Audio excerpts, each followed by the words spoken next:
Tourism Minister Obi Wilshcombe says his ministry is ready to hit the ground running in tourism so that the country is well prepared for 2014 when several tourism projects will be completed.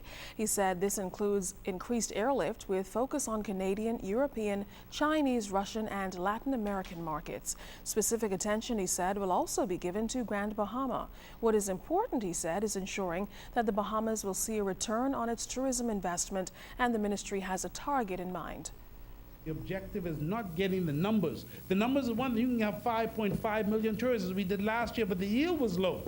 So you can have as many as you want. You can have 10 million yield low. No, I want 5 million plus, but I want the yield to be high. We have a target I'm going after, Mr. Speaker.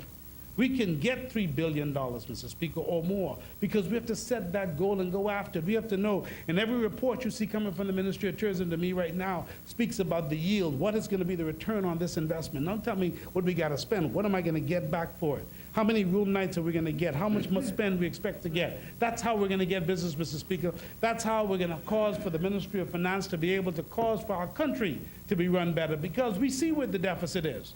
We got to make up, Mr. Speaker. We got to find ways to cause for growth in the economy. The tourism minister added that his ministry has committed to the Bahamas becoming the premier world-class warm weather destination. This, he said, will mean a lot of changes for the ministry, with the integration of younger persons who speak various languages and are able to market the Bahamian product. He also touched on existing gaming laws, which he says need to be revamped. Additionally, he said that a new independent tourism campaign will be launched. Come July 10th this year, we're going to be 39 years old.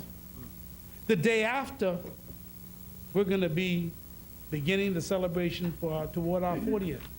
Our campaign is simply called Come Celebrate With Us.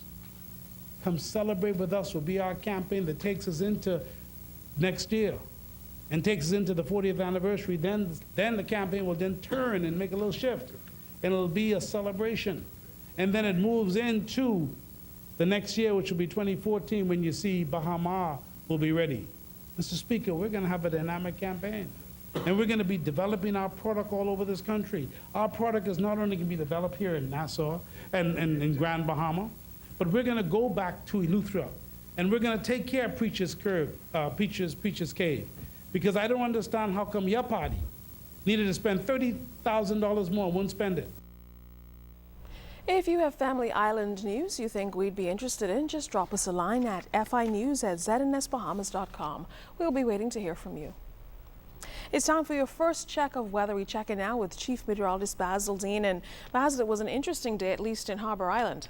Absolutely. We have a frontal system draped across the northwest Bahamas that fired up some thunderstorms in pockets of the area. How long will it hang around? Well, you hang around. We'll tell you later in the newscast.